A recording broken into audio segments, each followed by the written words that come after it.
You said that. Last point from you up there, that man in the blue shirt. Oh, sorry. I just don't understand why anyone would defend the right to be able to smoke in front of a child in the car. OK. Take a question now, please. We've got 10 minutes left or so, from Paul Foster. Should the UK take its lead from the Swiss when renegotiating its relationship with Europe? Christine Odone, what do you make of the UKIP position? No, you see... Are you a supporter of UKIP? Are you No, I'm afraid I'm not. But I also think that there's something else that is much more sinister that has motivated the Swiss. And it's this fear, this alarm about the other.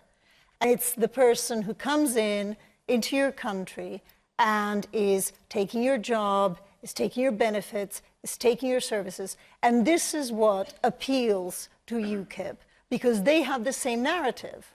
And I think that you can protect your identity, you can protect your legacy, your heritage, without making other cultures into a threat to your happiness. And I think when we are sitting here in Scunthorpe and we're thinking about, you know, the biggest employer around here, Tata Steel, it's Indian. You know, let's not forget, immigrants of all kinds are either giving us incredible opportunities like Tata Steel, or working their somethings off, and guess what? Claiming less than 45% of the benefits and tax credits that the average domestic worker does. So I think there's something really sinister, and it's not the cuckoo clock, it's a kind of inherent xenophobia. And this is what appeals to UKIP, and it's what appeals to the Swiss. That, of course, I'm not English, but I'm British. But the problem is that over here, with negative propaganda by politicians, people are too scared about any other nation but this island. Whoever comes in is an intruder.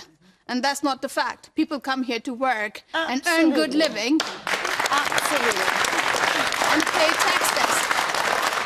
Look, we in UKIP want the brightest and best from around the world. I'm actually quoted in the Hindustan Times to say I want the brightest and best from India and China. We have no problem with that. It's sheer numbers. But the negative propaganda, on floodplains at the moment. We need excuse me, I have to finish this. houses. But the negative propaganda, what it does is that even though I'm working as a doctor, in the street, I'll still be called a packy.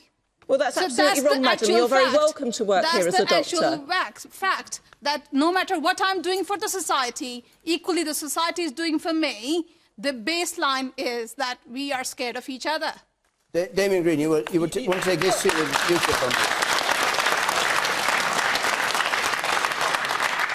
I do, because your policy at the last election was for a 5-year freeze for no immigration at all. Absolutely. For 5 years. Have you dropped that policy? Yes, well, I'm on the Policy Review Committee, so I know exactly what's happening. And when we've got our policies, we'll tell you. What we want is borders. No. British Parliament, they were put into power because we won a general election. All right, and you there, on the right. I yes. just want to know how you define who the brightest and the best are. Surely that's just opinion. No, you can't just say, oh, we're going to have the brightest and the best people here, because you cannot judge that. Robert Whether Winston. someone has a job as a doctor doesn't mean they're a wonderful person. I mean, not saying that doctors are wonderful people. She may be. You can't judge she that. Is. Robert Winston. We've hugely benefited from people like yourself over there as doctors in this country.